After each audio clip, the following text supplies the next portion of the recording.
Bonjour, rebonjour, bonsoir. Ravi de vous retrouver avec deux superwoman. Je voudrais très très brièvement les présenter en disant là encore la rencontre.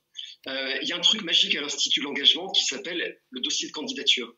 Toutes les lauréates et tous les lauréats qui sont ici savent bien de quoi il s'agit, et les anciennes et les anciens lauréats ont eu aussi parfois la chance de lire des dossiers de candidature des nouveaux, puisque les anciennes et les anciens participent au recrutement des nouveaux. Et dans ces dossiers, on trouve des histoires fortes, mais on trouve aussi les témoignages des tuteurs et des témoins. Et c'est comme ça que j'ai découvert Kadiatou. Et je me suis dit, waouh, cette femme est formidable, il faut absolument que je la contacte. Ce que j'ai fait, et au moment où je prenais contact avec Kadiatou, je reçois la newsletter de la Fonda et je découvre Magali. Et je me dis, ces deux femmes qui ont des vies professionnelles fortes, qui ont des engagements associatifs de dingue et qui en plus sont l'une basketteuse, je vous laisse deviner laquelle, vous allez vous tromper, l'autre footballeuse, et vous allez vous tromper aussi. Ces deux femmes dirigent des clubs génial. Et on ne se connaissait pas, et en quelques minutes, toutes les deux m'ont dit oui. Magali, Kadiatou, Magali, à vous de jouer. Merci beaucoup d'être ici. Bonsoir tout le monde, merci beaucoup Marc pour cette invitation à la conférence. C'est vrai qu'on ne se connaissait pas avant. Bonsoir à ceux qui nous regardent, bonsoir Magali. Je me présente très rapidement donc parce que je vais le faire pendant tout au long de notre présentation. Je m'appelle Kadiatou du prénom, comme Marc l'a bien dit, Tapili de mon famille. J'ai 31 ans.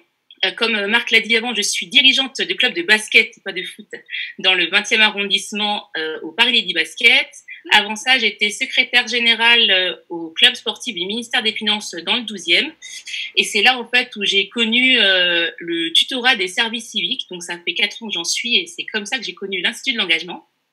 Depuis l'année dernière, je suis également élue au comité parisien de basket, où je suis en charge des questions juridiques et de la qualification des licenciés. Ça, c'est pour mon bagage associatif, qui est un premier métier. Et mon deuxième métier, je suis avocate depuis 3 ans, donc depuis 2017, et je travaille dans un cabinet où on accompagne des entreprises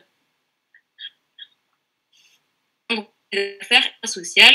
Et enfin, je suis enseignante vacataire à l'Université de Paris 2. Voilà pour moi. Chère Magali, je te passe la balle.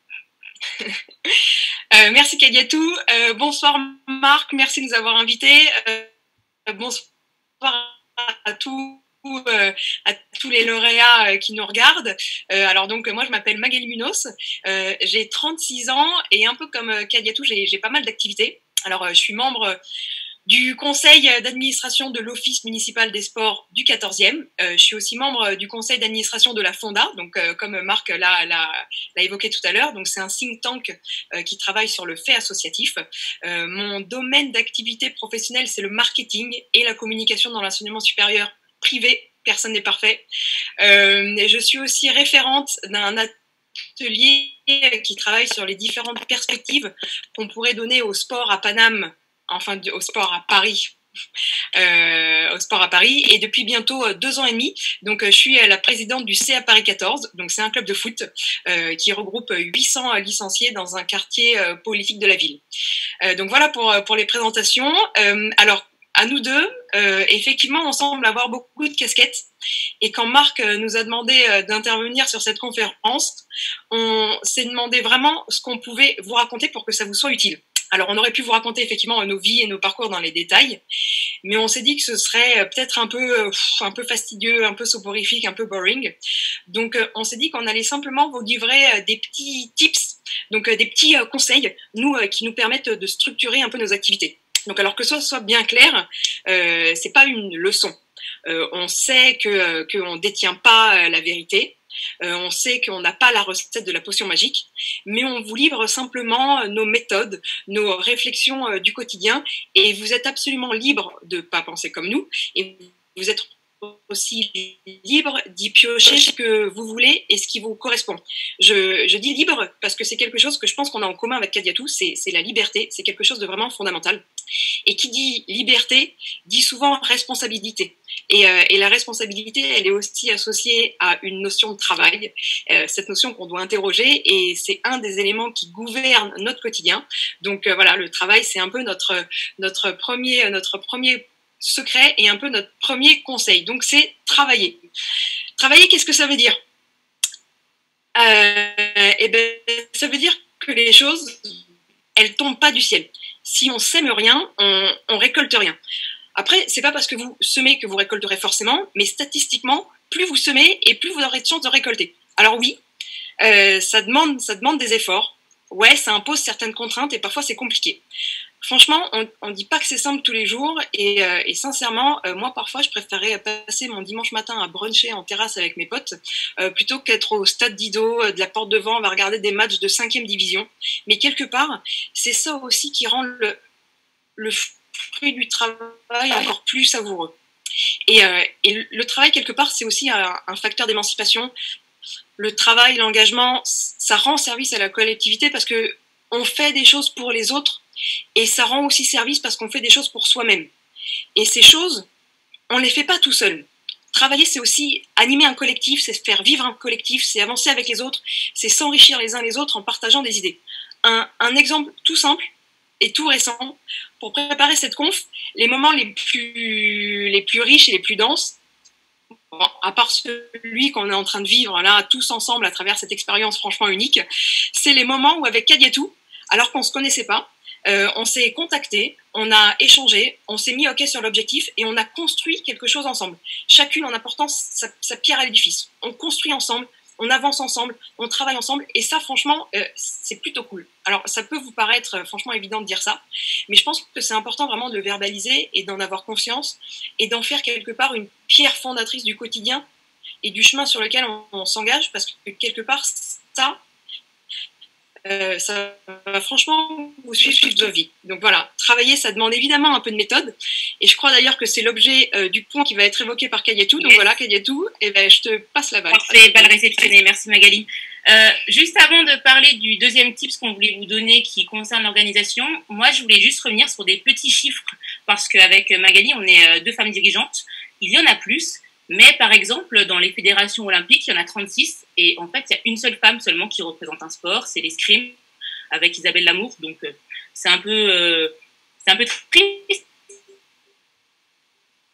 Il y a quand même certains sports comme l'équitation ou le gym qui sont majoritairement traités par des femmes. Et pour le basket, je pense que pour le foot, c'est à peu près pareil. Il y a un tiers de licenciés qui sont des femmes, mais sur le terrain, dimanche matin, je pense qu'il n'y a pas beaucoup de femmes à part Magali, si, quand même, et merci d'ailleurs. Et au basket, c'est à peu près pareil, il n'y en a pas beaucoup. Donc voilà, s'il y a des femmes qui sont prêtes là, il faut qu'elles viennent. Je reviens sur mon deuxième tips. Mon deuxième tip, c'était celui de concilier l'activité professionnelle et l'engagement associatif.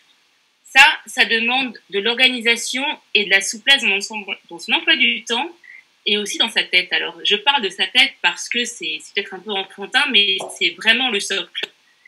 Et cette organisation, au début, elle est forcément quotidienne parce qu'il faut vraiment faire une scission entre nos métiers, donc pour moi d'avocat et de dirigeant de club. Ça implique avoir des plannings, d'avoir des rappels, de se fixer des deadlines parce que si on ne les fixe pas depuis le début, c'est vraiment certain qu'on s'en mêle les pinceaux.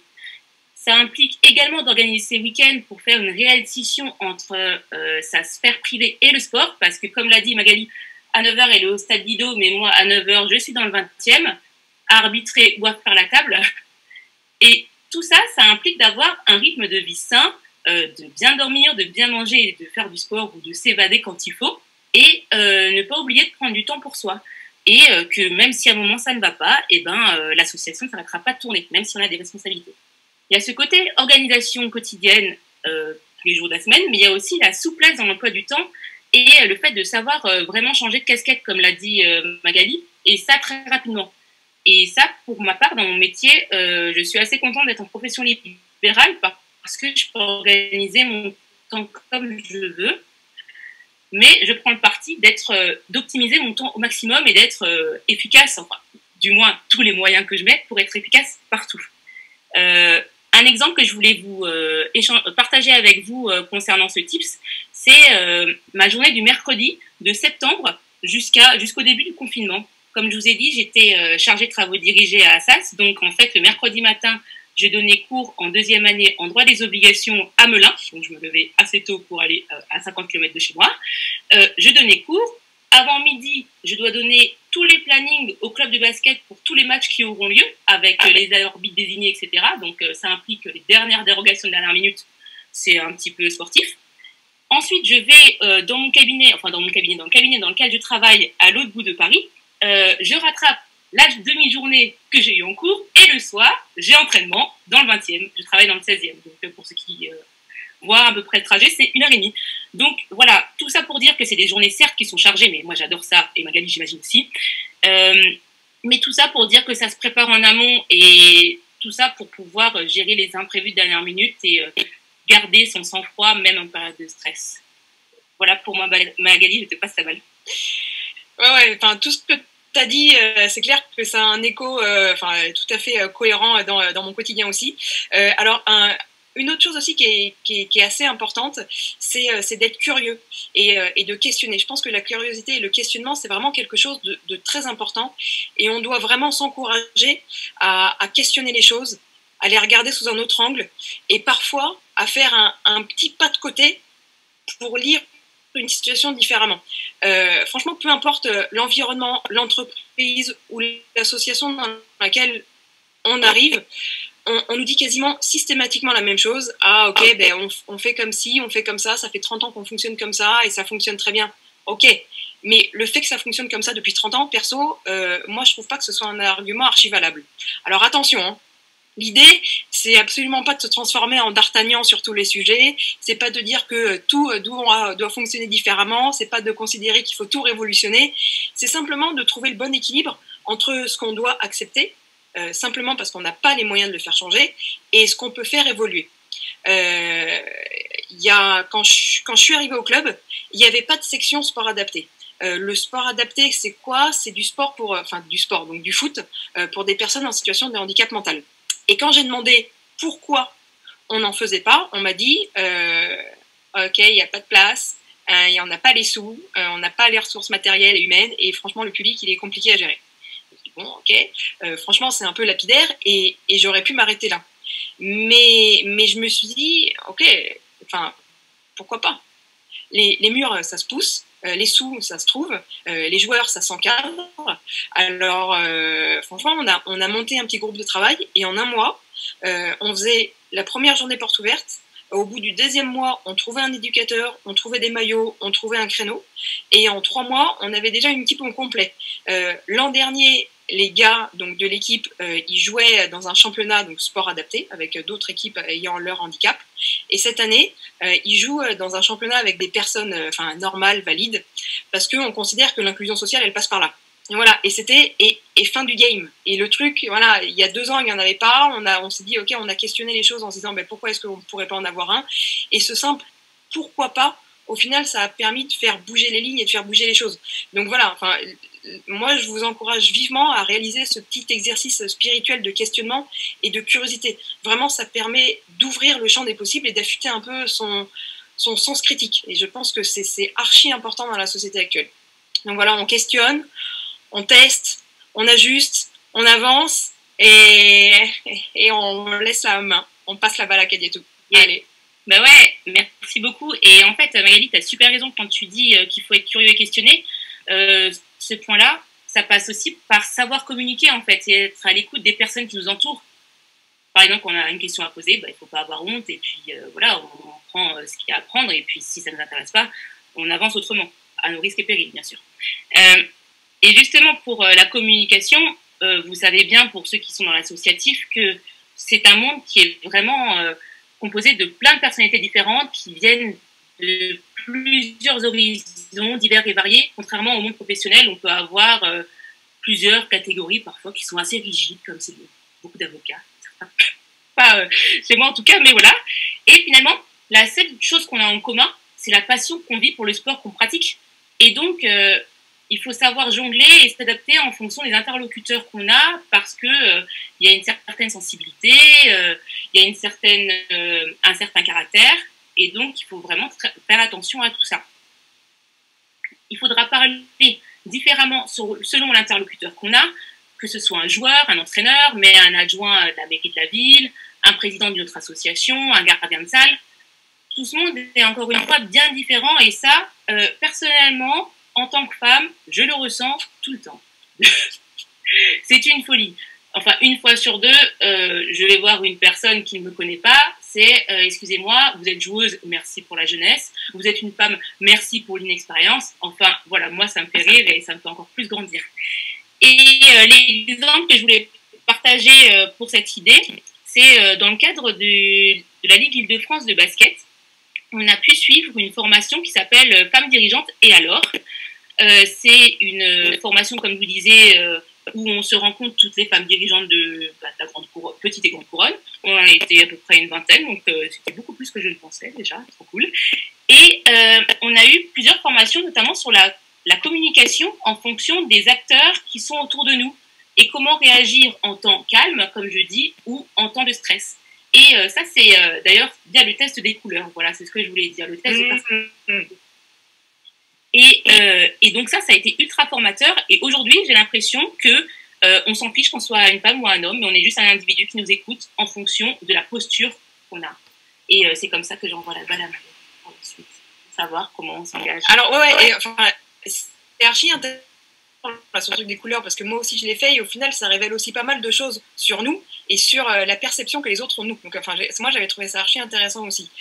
Donc sur voilà, tu m'as renvoyé la balle sur le pourquoi on s'engage, et je pense que ouais, c'est important de savoir ça. Et alors il y a deux notions dans le pourquoi. Il y a pour quelle cause et pour quelle raison. Et je pense qu'il faut être assez à l'aise et assez au clair avec ça.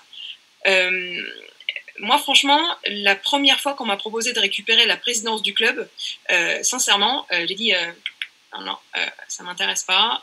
Franchement, c'est trop compliqué. Genre, j'ai pas le temps. Ça a l'air trop contraignant. Franchement, merci, hein, mais non, merci. Et puis, je me suis dit,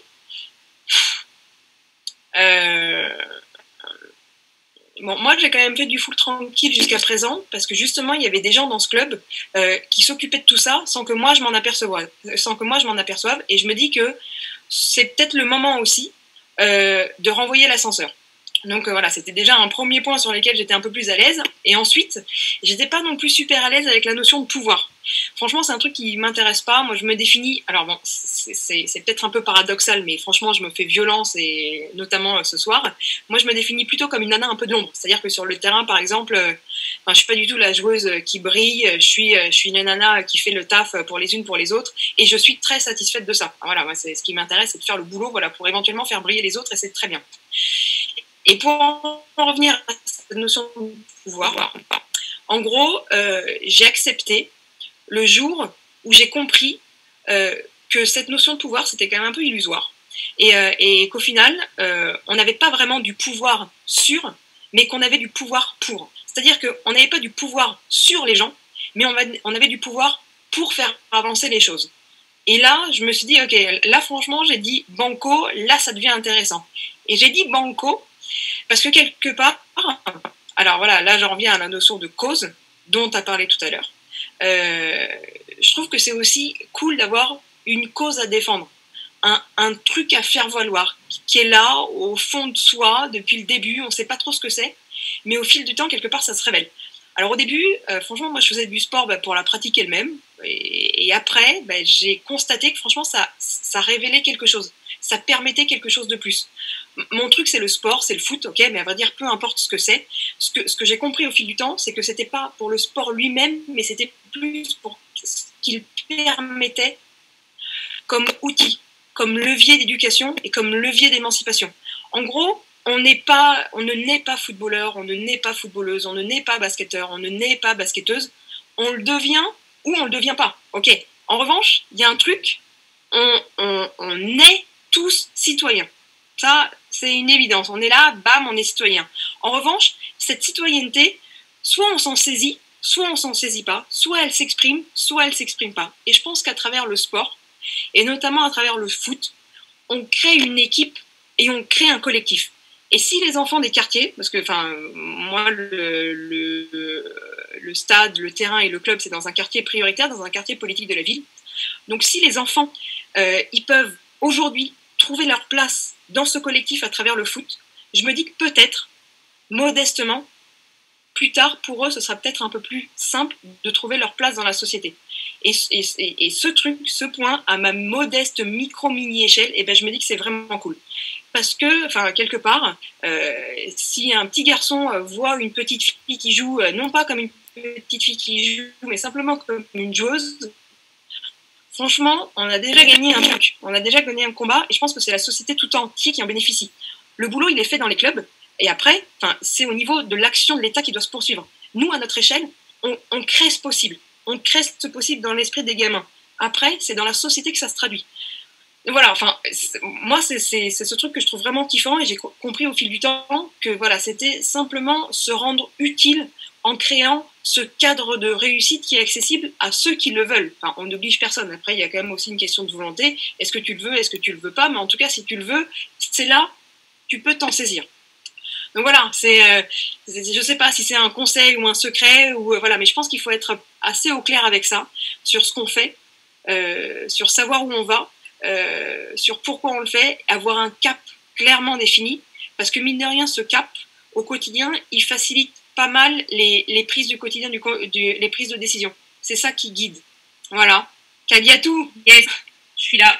Non, mais moi, c'était exactement la même raison pour laquelle, en fait, j'ai repris la présidence dans mon ancien club.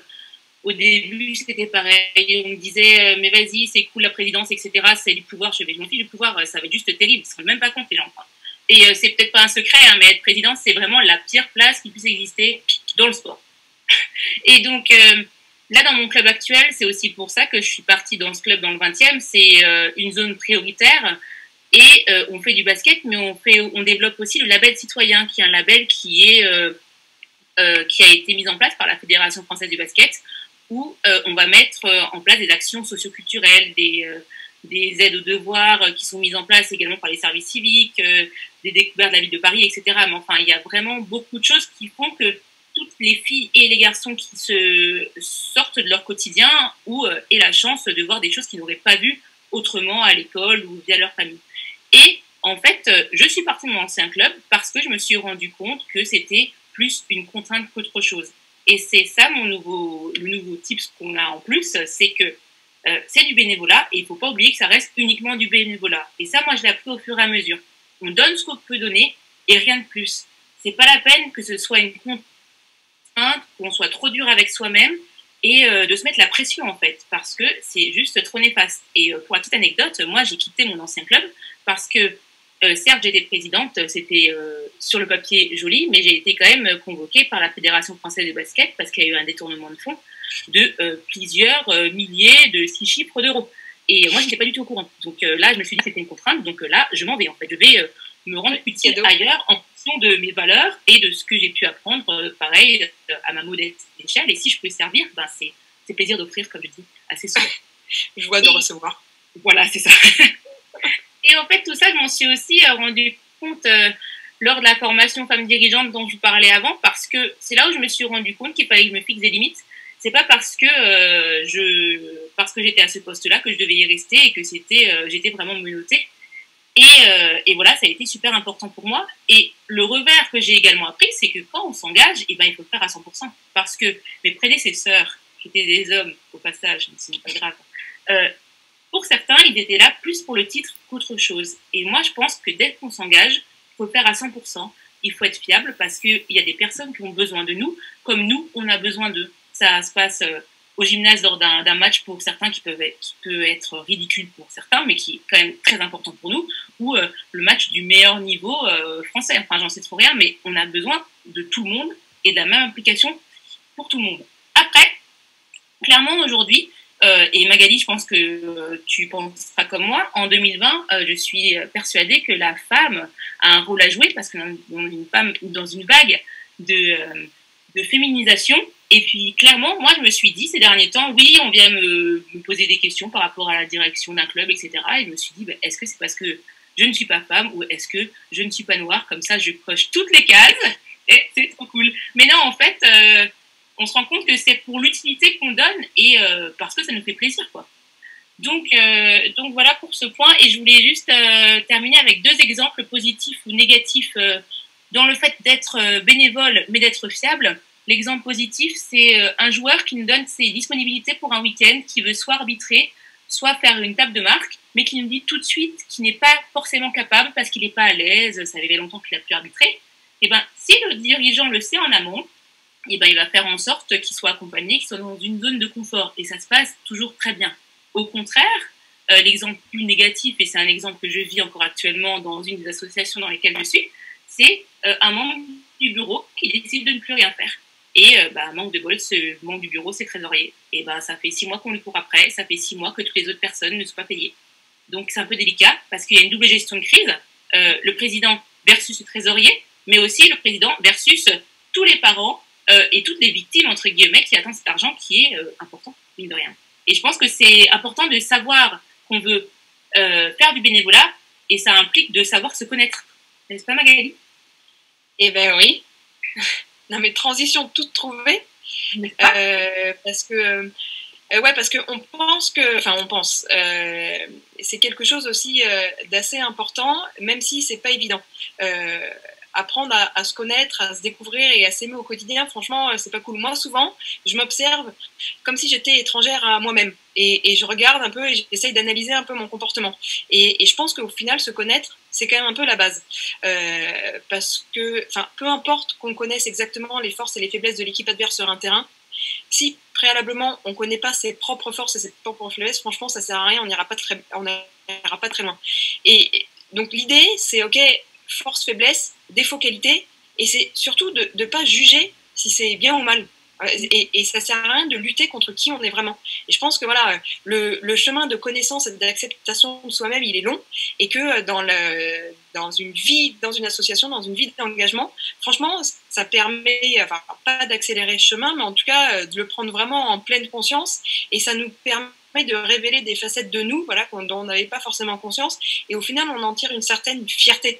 Donc voilà, moi, tous les jours, j'en apprends un peu plus de moi, et tous les jours, il y a des choses où je me dis, ok, je suis assez fière d'avoir réagi comme ça, et ok, non, franchement, là, j'aurais dû réagir différemment. Donc voilà, j'apprends, j'essaye de connaître un peu. Au final, je pense que plus on se connaît et plus on connaît aussi un peu les autres, plus on se connaît, peut-être que plus aussi on s'aime soi-même et qu'on est en capacité d'aimer les autres. Enfin, voilà, je pense que, alors, loin de moi de faire l'apologie d'une démarche un peu spirituelle dans le fait de s'engager, mais quelque part, je pense qu'il y a quand même aussi un peu de ça. Quand on prend un peu de hauteur sur les choses, on se rend compte que ça permet vraiment de connaître des facettes de sa personnalité qu'on voyait pas forcément vraiment. Donc voilà, franchement, j'aurais plein de choses à dire là-dessus, mais je vois que l'heure tourne, donc on va peut-être passer au dernier conseil. Donc vas-y, ouais. Kadiatou, je te laisse la main, comme ça après on enchaîne sur les questions, ce sera top. 3 minutes, mais tu as totalement raison sur le fait de se connaître, parce que moi je sais que je fais un gros travail dessus et j'en fais tous les jours. Et en fait, on voulait vous dire avec Magali que si vous voulez vous lancer dans le bénévolat, et franchement, n'hésitez pas une seule seconde. Enfin, je voulais te dire, jette-toi, lance-toi, pardon, et dis à l'eau. Parce que l'associatif, c'est quand même le seul endroit où personne ne va vous juger. Vous êtes par rapport à vos origines, par rapport à vos diplômes, etc. Enfin, moi, et c'est plus personnel, mais je n'ai absolument rien à faire là, sinon. Enfin, je veux dire, dans ce que je fais au quotidien, mes parents ont des métiers, enfin, je viens d'une famille assez modeste, j'ai grandi dans un quartier, enfin, bon, voilà. Et vous êtes là juste parce que vous avez envie, donc ça vous permet aussi d'oser, proposer des choses. Et si ça ne fonctionne pas, on va vous expliquer pourquoi. Il y aura des critiques qui seront faites, mais il faudra accueillir la critique pour plus grandir et être plus fier de vous. C'est ce que disait Magali, et ça passe par apprendre à se connaître au fur et à mesure.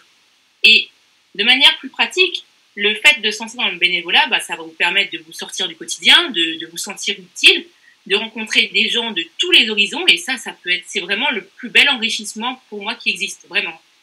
Et aussi de voir les résultats concrets d'un investissement commun pour une belle cause, pour une cause que vous défendez, becs et ongles, que ce soit un match de foot, un match de basket, un projet, le sport adapté, etc. Et puis surtout, ça permet d'en sortir grandi à plus haut niveau, enfin à beaucoup de niveaux, pardon, à beaucoup de niveaux. Et voilà, en fait, parce qu'il nous reste 1 minute avant les questions, le bénévolat, en fait, ça, pour moi, ça libère le potentiel de chaque personne parce que ça permet d'utiliser des compétences qu'on a en sommeil, d'utiliser des talents qu'on peut pas avoir, enfin qu'on peut pas mettre en exergue devant sa famille, ses amis, dans le monde du travail. Et en fait, ça vous permet de juste de vous épanouir et d'être. Ouais, alors je suis tout à fait d'accord. Et je trouve que ce qui est cool aussi dans une association, c'est que l'association, elle est assez flex. C'est-à-dire que moi, j'accueille vraiment. Enfin, nous dans l'asso. Enfin, moi, je considère qu'un club, une asso, c'est un peu un laboratoire expérimental. C'est-à-dire qu'on essaye des choses et les gens viennent avec leur volonté, avec leurs idées, et on voit comment, en fonction du contexte, en fonction des enjeux, en fonction des différents acteurs, ça peut leur permettre, ça peut être un catalyseur. Et en gros, enfin, moi, je pense que quand tu rentres dans une asso, ça te permet, comme tu dis, de libérer quelque chose en toi et d'en sortir vraiment grandi. Et ça, on se construit aussi à travers ce collectif, à travers le fait d'aller rencontrer l'autre, d'aller vers l'autre, d'avoir une connaissance de l'autre. Et ça, je pense que c'est vraiment très enrichissant. Donc voilà, je pense que tous les lauréats qui nous regardent ont déjà une expérience en la matière et franchement, on vous encourage vivement à continuer. Nous, c'est notre passion et quand on voit des gens qui sont passionnés comme vous pouvez l'être, franchement, ça nous donne encore plus envie de continuer et de faire grandir les projets les uns avec les autres. C'est très, très beau.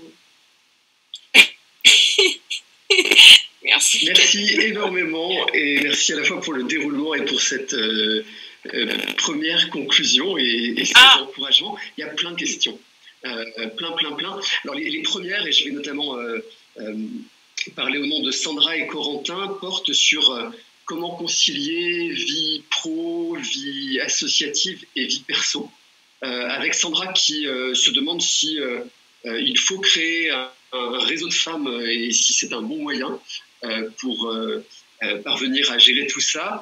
Et avec Corentin qui se pose la question, est-ce que vous avez quand même une vie sociale ? Il n'ose pas demander si vous avez une vie amoureuse et qui pose une autre question et qui est une question super intéressante aussi qui est est-ce qu'il faut dissocier les deux ? C'est-à-dire, est-ce qu'il faut avoir une vie sociale qui est séparée de ses vies pro associatives tellement fortes et intenses déjà ? Magali, tu veux comme tu veux. Bah vas-y, moi je rebondis après, vas-y. Ok, alors pour Sandra côté féminin, alors ça peut avoir des points positifs, mais je pense pas que ce soit indispensable. Enfin, moi dans les groupes d'organisation du club, on est des femmes et des hommes, on s'entraide comme on peut, on s'entraide comme on est à c'est totalement conciliable, que ce soit ensemble, la vie personnelle au sein d'un club ou les vies personnelles de manière séparée. Je pense que les deux sont conciliables à partir du moment où on communique et qu'on s'organise. Et vraiment, pour ma part, ça se goupille bien et j'ai pas l'impression de dormir 3 heures par nuit ou de jamais manger. Et effectivement, ça se fait. Ouais, moi non plus, j'ai pas vraiment de problème d'organisation. Alors oui, ok, j'ai un agenda bien rempli, on va pas se mentir, mais justement, ça donne aussi l'occasion de travailler avec les autres. Moi, je fais pas les choses de manière autocratique. Je dis pas, ok, vas-y, ce dossier, il faut absolument que ce soit moi qui le gère. Je dis, ok, qui peut le prendre en charge, qui peut nous épauler là-dessus. Et voilà, on essaie simplement de trouver des solutions. Et la clé, de toute façon, on va pas se mentir, c'est l'organisation. Donc, voilà, moi, je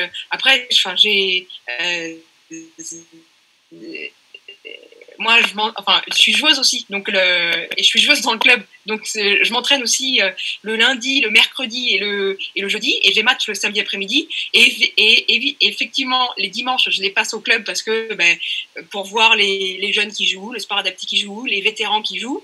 Et oui, alors le dimanche matin, franchement j'ai un peu honte, mais ça m'arrive de manger du pâté en croûte avec mes vétérans. Mais voilà, le samedi soir, je sors avec un groupe d'amis qui n'a rien à voir ni avec le boulot, ni avec les assos, avec mes engagements. Enfin, voilà, et je pense d'ailleurs que c'est archi important d'avoir ces moments de respiration.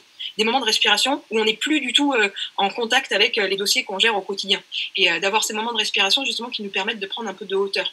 Et que ce soit avec des potes ou même enfin, en allant faire des balades dans la forêt, en allant lire un livre. Je pense que c'est très important aussi de se réserver des moments propres à soi où on lit ce qu'on a envie de lire, où on va au ciné, où on a envie de... Enfin, si on a envie d'aller au musée, ben on va au musée. Voilà, je pense que quand on est parfois pleinement avec soi, on a encore plus de facilité à être pleinement avec les autres aussi. Alors moi, perso, la vie à deux, bon, moi, j'y arrive pas. Donc, bon, mais j'y arrive pas. Enfin, ça date pas de 2 ans, ça date depuis le début. J'y arrive pas. Mais voilà, enfin, c'est pas une fin en soi. Peut-être qu'un jour ça viendra. Et je pense que c'est pas du tout le fait d'être engagé dans autant d'activités, voilà, qui freine ce truc. Je pense que non, non, clairement. Enfin, voilà. Il n'y a pas du tout de frein par rapport à ça. Hein. Moi, je pense, au contraire, pas du tout. Mais c'est juste que, effectivement, quand tu parles de respiration, je pense que c'est mieux de ne pas être avec quelqu'un de ton club, par exemple. Parce que si tu parles tout le temps de basket ou de sport, je pense que c'est un peu beaucoup. De même si un couple d'avocats, je rigole bien sûr quand je dis ça. Non, mais ça peut être bien de changer. Mais après... il n'y a pas du tout de mal à ça. Et tant encore une fois, qu'on communique, qu'on s'organise et qu'on puisse dire non aussi. C'est ce que je voulais rajouter à la base. C'est que si on se rend compte qu'on n'y arrive pas parce qu'on est juste trop fatigué ou qu'on a un emploi du temps bien chargé, bah, il faut dire et encore une fois, le préparer en amont. Moi, personnellement, comme je vous ai dit, je suis avocate et j'ai changé quand même pas mal de cabinets parce que je me rendais compte que la façon, mon organisation ne connaît pas à tout le monde. Et là, j'ai clairement eu la chance d'être dans un cabinet où l'associée avec laquelle je travaille, elle comprend tout ça et c'est juste trop cool. Et donc, j'arrive à concilier tout et puis les travaux dirigés et d'être dans d'autres associations où ça se passe bien. Et je crois qu'on parlait d'un collectif aussi de femmes, c'est ça, dans la question, Marc? Oui, dans la question de Sandra, il y avait ça. Est-ce que vous avez pensé, est-ce que vous avez créé un réseau de femmes pour vous entraîner, vous entraider, pardon, et mieux gérer tout ça? Et est-ce que vous pensez que c'est alors, je crois qu'il y a plein de réseaux déjà de femmes qui existent. À la Fédé de foot, déjà, je sais qu'ils ont créé un collectif de 100 femmes dirigeantes. Je crois qu'il y a aussi une autre association qui s'appelle... ah là là, je m'en souviendrai plus, mais enfin voilà, qui organise des formations justement spécifiques pour les femmes. Après, enfin voilà, moi je suis pas forcément, alors c'est d'un point de vue perso, je suis pas forcément pour faire des collectifs en fonction des catégories, soit de sexe, soit d'âge, soit peu importe. Donc effectivement, peut-être que c'est nécessaire, mais voilà, j'avoue pour l'instant, alors d'un point de vue perso, je laisse pas trop non plus la place à ça.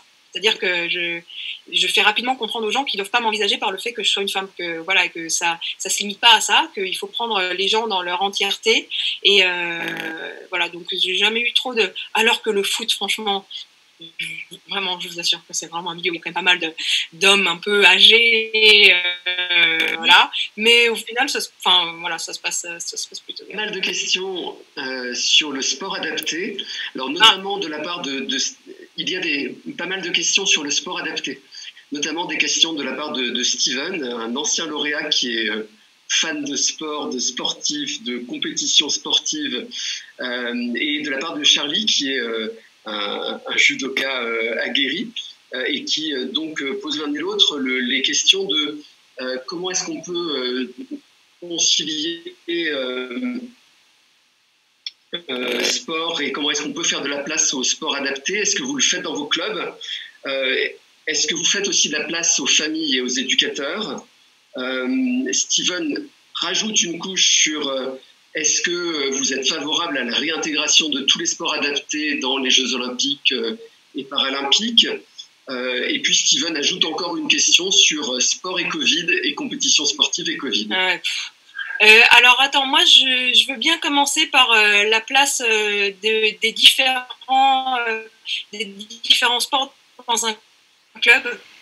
Alors, je considère qu'un club, il doit ressembler au territoire dans lequel il est. et donc qui doit être composé qui doit être à l'image de la population du territoire sur lequel il est. Donc ça veut dire avoir des femmes, avoir des hommes, avoir des jeunes, avoir des moins jeunes, avoir des personnes âgées, avoir des mamans célibataires, avoir des personnes en situation de handicap mental.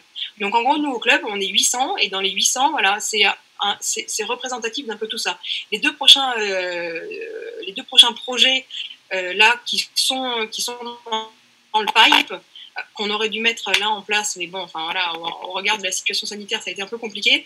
C'est le Fit Foot, donc qui s'adresse majoritairement aux mamans, aux mères célibataires. Donc quand elles viennent amener leurs gamins, au lieu de regarder leurs enfants faire du foot, on va leur dire ok, ben, si vous êtes tenu un peu éloigné de l'activité physique, ben, venez faire un peu de fitness, de motricité, de coordination en attendant que vos gamins fassent leur petit match. Et une autre population aussi qu'on veut absolument accueillir dans le club, c'est les personnes âgées isolées. On s'est rendu compte que franchement on faisait pas grand chose pour elles et qu'on les laissait un peu de côté, et c'est vraiment pas cool. Donc en gros on va leur dire ok, ben, venez une fois ou 2 fois par mois, franchement on n'a pas encore bien défini les modalités, mais venez, remettez un pied dans le club, faites des petits exercices aussi de motricité pour retrouver voilà, un peu de forme, pour retrouver un peu d'amplitude articulaire. Et une fois qu'ils viendront dans le club, au final on va pas juste leur proposer ça, on va leur dire ben, maintenant que vous connaissez le chemin du club, vous pouvez aussi rester et devenir dirigeant. Et en devenant dirigeant, on se dit qu'ils peuvent aussi s'occuper des enfants, du soutien scolaire, d'accompagner les enfants, et qu'au final on fait un peu d'une pierre deux coups. Donc voilà, et c'est important de s'occuper des différentes catégories qui composent un club et qui composent un quartier. Je crois qu'on parlait aussi des éducateurs. Les éducateurs, ce qui est important quand on est un club, c'est de les former. Nous, on a un plan de formation, enfin vraiment, où moi, ça, je suis archi relou et super vigilante là-dessus.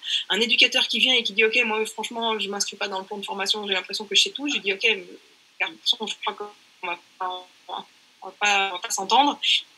Et je pense que c'est important, justement, enfin, ça rejoint ce que marge de progression. Et le club doit être là aussi pour accompagner ces éducateurs qui ont vraiment la volonté de se former, la volonté de progresser, et je pense que c'est vraiment très, très important. Par rapport à la situation sanitaire, 2 secondes, et aux éducateurs aussi, on s'est rendu compte que bon, nous, voilà, bon, ok, il n'y a pas d'activité, il n'y a rien, il se passe rien, ok, donc franchement, on s'ennuie, c'est l'horreur, mais on a quand même proposé pas mal d'activités pour, alors déjà pour nos joueurs et pour nos joueuses de la section jeunesse. Tous les 2 jours, on leur envoie un petit document avec des défis techniques, des défis physiques et des quiz du programme éducatif fédéral de la Fédé. Donc ça c'est bien, et après ils nous renvoient tout ça, ils se filment, on fait des petits montages vidéo, bon c'est un peu sympa.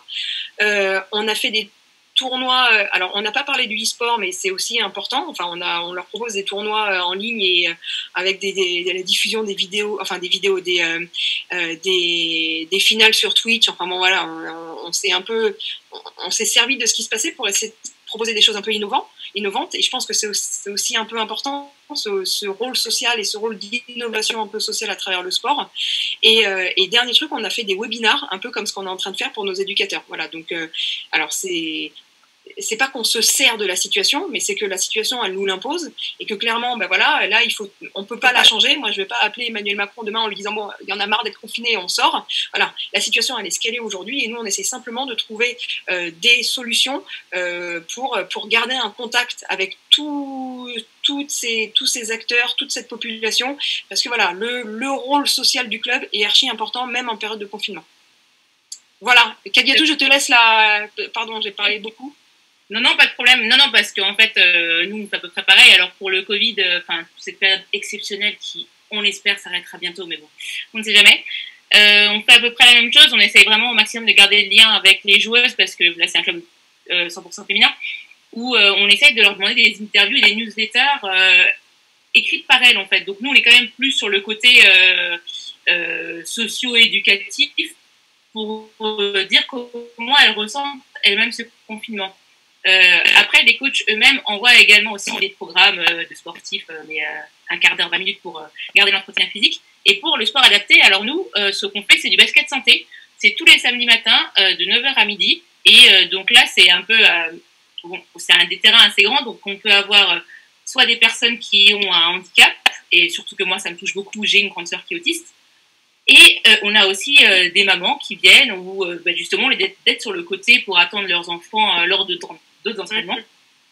Eh bien, elles s'entraînent, et puis effectivement, nous aussi, on développe ce côté également social où, par exemple, on a appris qu'une des mamans ne savait pas du tout lire, pas du tout écrire. Et en fait, après les heures de basket santé, eh bien, elle vient 1-2 heures à la place de rester à l'entraînement avec son enfant pour apprendre avec soit des entraîneurs, soit avec les services civiques qui font également ça. Et au passage, je remercie beaucoup Samy pour ce qu'il fait.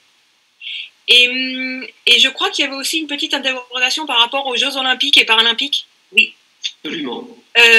Alors, je crois que je l'ai dit tout à l'heure, mais nous, notre équipe de sport adapté, donc la première année, on l'a engagé dans une compétition dédiée au sport adapté, et cette année, ils sont engagés dans une compétition avec des personnes valides. Donc, voilà, nous, on s'est dit que la meilleure des inclusions sociales, c'était de considérer les gens, comme, ils ont 2 bras, 2 jambes, ils peuvent faire du foot, donc voilà, ils font du foot avec les autres. Après, voilà, de là à ce que la délégation des Jeux Olympiques prenne exemple sur nous, je sais pas, nous ça reste du sport amateur, peut-être qu'il y a d'autres enjeux qui nous échappent au niveau du monde professionnel, mais bon, voilà, nous c'est une piste qu'on a lancée, on voit que ça fonctionne, donc voilà. Alors, je pense que la question c'est est-ce que ça peut se passer en même temps, pas est-ce que est-ce qu'on peut faire de la compétition en même temps? Parce que là, voilà, il y a quand même une différence. Enfin, une différence juste dans l'appréhension des choses. Quoi. Voilà. Et on a oublié des... Non, il y avait des... On a répondu ou pas? J'ai plein de questions encore. Hein. Allez. J'ai des questions qui sont relatives à l'emploi. Jocelyn se demande si le sport est un secteur où il y a des embauches, notamment dans le secteur public, notamment dans les collectivités territoriales. Et quelles compétences et quelles formations il faut envisager. Oriane appréhende le truc d'une autre façon en se demandant si un job alimentaire, c'est une bonne stratégie pour vivre sa passion. En job alimentaire ? Ouais, si un job alimentaire, c'est une bonne stratégie pour pouvoir à côté vivre sa passion pour le sport. Ah, ok. Elle veut faire du sport, mais oui, elle veut pratiquer ou elle veut... Ouais, elle veut vivre sa passion pour le sport et à côté... Mais non, mais non, en fait. Enfin, moi, je sais pas ce que tu veux dire, Magali, mais moi, je pense que si elle a un objectif par rapport au sport, et qu'elle y aille, quoi. Pas qu'elle se dise que en backup, entre guillemets, moi, c'est comme ça que je comprends la question.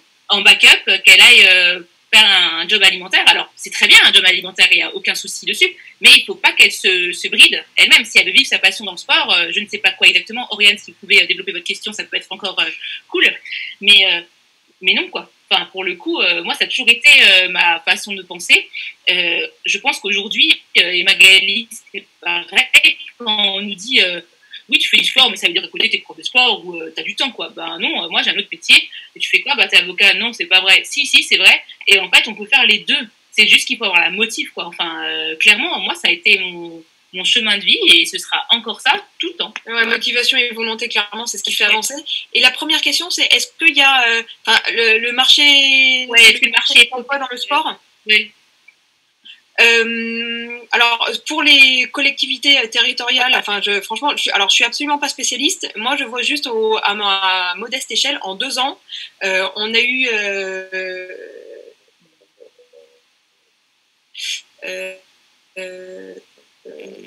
4 personnes qui sont passés par le club, qui ont été salariés au club et après qui sont partis dans d'autres instances. Alors on en a 2 qui sont partis dans des clubs pro, un qui est parti dans une instance, alors c'est le district du 92, et un autre qui est parti dans une collectivité.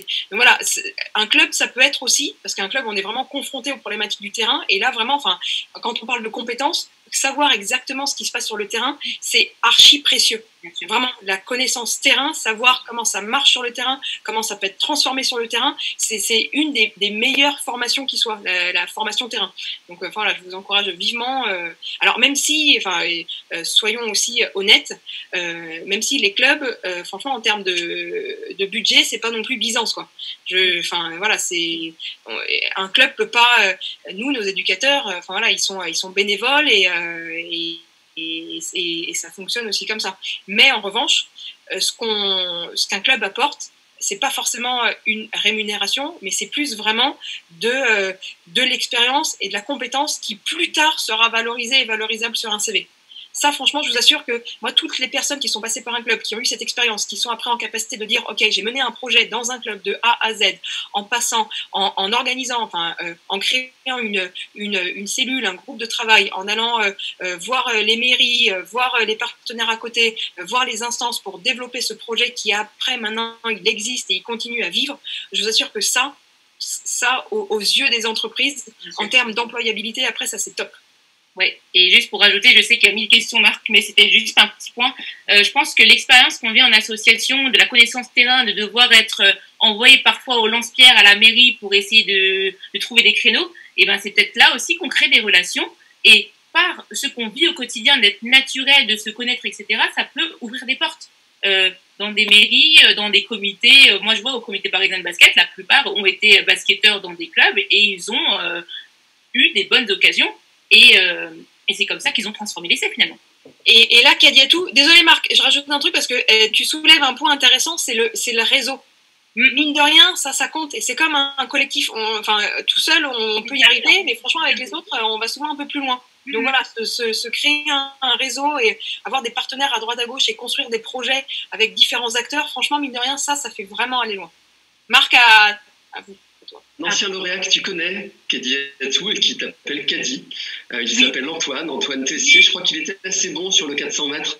Et donc Antoine voudrait que tu parles un peu plus du rôle social du sport. Il aimerait que tu le fasses en prenant l'exemple de ce que tu fais avec les filles du quartier. Yes, alors une autre casquette associative que j'ai, c'est que je suis membre de Ladies and Basketball. C'est une association qui est très très jeune, elle a à peu près 2 ans. J'ai rencontré les autres membres du bureau en étant intervenante en tant qu'avocat vers des filles qui sont dans le 18e arrondissement, 19e et 20e. Et en fait, quand elles m'ont vu, elles m'ont fait « mais arrête de mytho, t'es pas avocate toi, c'est pas possible ». Deuxième question, c'est est-ce que tu mets une perruque comme dans les séries américaines? Non. Et voilà, tout ça pour dire que en fait, on utilise le basket comme vecteur pour leur montrer plein de choses qui sont socio-éducatives et culturelles. Des choses qu'elles ne pourraient pas vivre chez elles parce que pour certaines d'entre elles, elles vivent dans des familles déjà qui sont polygames. Enfin, il y a beaucoup de sujets qui sont religieux, culturels, etc. Et en fait, on les sort du quartier, quoi. Et donc, on a 3 grands axes dans cette association. Le premier, c'est en fait de prendre beaucoup d'associations au sein de la ville de Paris, de filles qui ne sont pas sportives. Et en fait, on va leur faire découvrir un sport. On appelle cet événement Yes She Plays. On a fait ça au mois d'août dernier, par exemple, où le samedi matin, on a fait du basket, mais avec des non-basketteuses. L'après-midi, du foot. D'ailleurs, Magali, il faudra qu'on parle. Le dimanche matin, on a fait du baseball. Et le dimanche après-midi, on a fait de l'athlé. Et entre-temps, on a mis plein de petits questionnaires sur la ville de Paris parce qu'on allait à chaque coin de la ville de Paris. Et l'objectif, il y avait 70 filles. On a fait des équipes avec des filles qui ne se connaissaient pas du tout pour voir comment la sauce prenait. Et c'était super enrichissant. L'autre volet qu'on a, c'est d'organiser des créneaux de basket pour des débutantes et aussi des confirmées. Et en fait, en gros, encore utiliser le basket pour créer un réseau social pour pouvoir aider ces filles au quotidien. Et justement, le dernier point qu'on a, c'est qu'on suit 15 filles au quotidien entre 8 et 18 ans, où on va leur faire découvrir des musées, on va leur faire découvrir des choses éducatives qu'elles n'auraient pas pu voir, soit à l'école, soit au sein de leur famille. J'espère que j'ai été assez... Il y a plein de questions sur femmes et sport qui rejoignent à la fois la place du sport féminin dans les médias, la mixité dans le sport et la façon d'engager les garçons à faire des sports qui sont réputés féminins, les filles à faire des sports qui sont réputés plutôt masculins. Donc, quelles sont vos expériences, quelles sont vos convictions, vos actions dans ce domaine? Alors, nous, au club, la section féminine, elle existe depuis 11 ans. Et alors, je ne sais pas si c'est le temps qu'il faut, mais en tout cas, aujourd'hui, alors que moi, j'ai commencé le foot vraiment, enfin, il y a, je me souviens même plus, enfin, je me souviens même plus. Mais je me souviens qu'au début, quand moi, je jouais, enfin, quand j'ai voulu aller dans un club, on m'a dit, ah oui, mais en fait, non, parce que c'est pas, non, en fait, les filles, ça fait pas du foot. Et j'avais peut-être 7 ou 8 ans. Et enfin, j'ai grandi avec cette idée et je me suis dit, mais enfin, voilà, quand à 7 ou 8 ans, bon, on se dit, bon, d'accord, c'est comme ça, c'est un fait.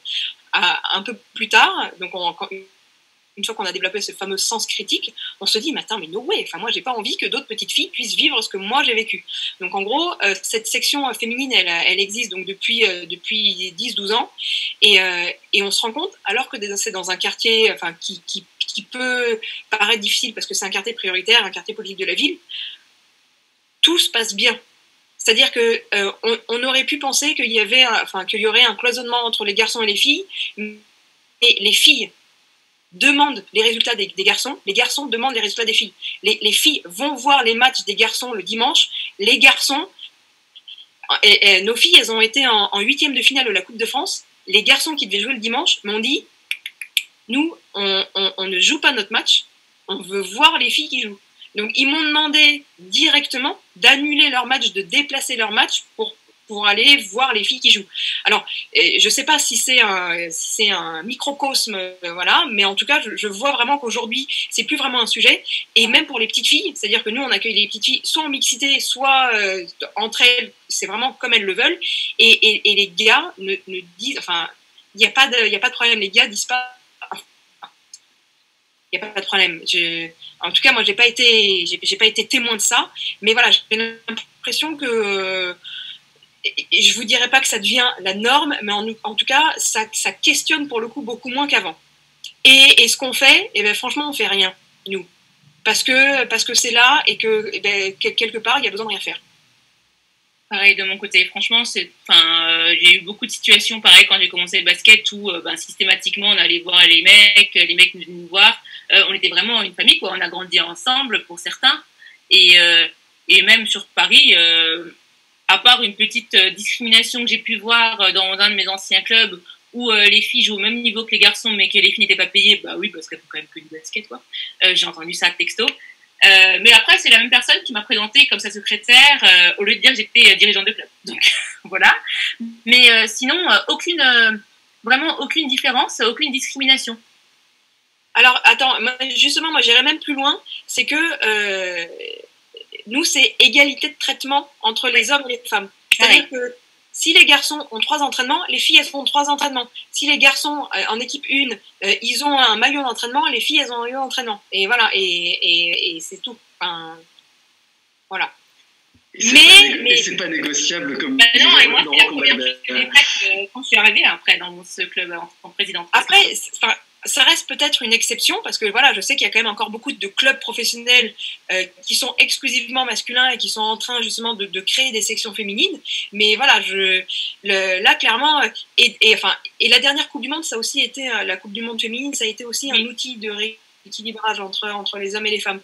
Je pense que clairement, la société s'est servie aussi un peu de ça pour remettre un petit peu d'égalité. Alors, je dis pas que c'est égalité parfaite, hein, on va pas se mentir, dans le monde pro, il y a encore un fossé, et voilà, c'est moins pire qu'avant. Mais il y a encore du chemin. Enfin, voilà, je dis pas que ça y est, tout est tout beau, tout rose. Il y a encore quand même pas mal de boulot. Moi, je suis pas, c'est ce que je disais la dernière fois, je suis pas du tout militante féministe. Je pense que voilà, je suis tranquille, quoi, mais je peux pas non plus ignorer le monde qui nous entoure.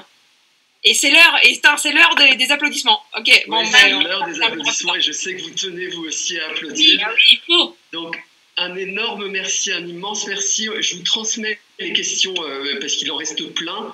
Et allons applaudir les soignantes, les soignants et tous ceux qui nous aident à surmonter cette crise. Merci infiniment, bravo toutes les deux. Avec grand plaisir. Merci beaucoup. Merci. Engagez-vous.